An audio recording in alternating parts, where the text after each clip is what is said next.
இன்றைக்கி 12th மேக்ஸில் exercise 7.3ல third sum தான் பார்க்க போகிறோம். இதுலேயும் 2 சம் கொடுத்துருக்காங்க. Lagrange's mean value theorem is not applicable அப்படின்னு சொல்லிட்டு கொடுத்துருக்காங்க இந்த 2 ஃபங்க்ஷனும். இப்போ ஃபஸ்ட்டு ஃபங்க்ஷனில் பார்த்தீங்கன்னா டினாமினேட்டர் வந்து எக்ஸ்ன்னு வந்திருக்கு. அப்போ இது பாருங்களேன், எக்ஸோட வேல்யூ வந்து என்னது -1 0 1 2 அப்படின்னு சொல்லி கொடுத்துருக்காங்க. இப்போ 0ன்னு இருக்குது. அப்போ இங்கே 0ன்னு போட்டோம்னா இது இன்ஃபினிட்டி வந்துடும். அதனால தான் f(0) எக்ஸ் நாட் எக்ஸிட்னு சொல்லிட்டு இது கண்டினியூஸ் கிடையாதுன்னு எழுதிட்டு அதுக்கப்புறம் Lagrange's mean value theorem is not அப்ளிகபிள்னு எழுதிருங்க.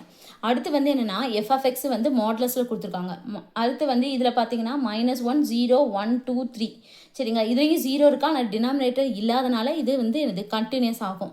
அடுத்து டிஃபரன்ஷியேட் பண்ணணும் சரிங்களா. டிஃபரன்ஷியேட் பண்ணால் இந்த மாடுலஸ் ஆஃப் எக்ஸை டிஃபரன்ஷியேட் பண்ணால் x/மாடுலஸ் ஆஃப் எக்ஸ் அதுதான் எழுதியிருக்கோம். திருப்பி செயின் ரூல் படி இதை டிஃபரன்ஷியேட் பண்ணி எழுதியிருக்கோம்.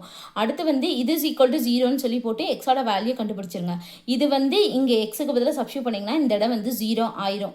அதனால f(-1/3) வந்து நாட் எக்ஸிட் அப்படின்னு சொல்லி போட்டிருக்கேன். அதனால இது டிஃபரன்சிபிள் இஸ் நாட் டிஃபரன்சிபிள். அதனால Lagrange's mean value theorem is not அப்ளிகபிள்னு சொல்லி போட்டு முடிச்சாச்சு.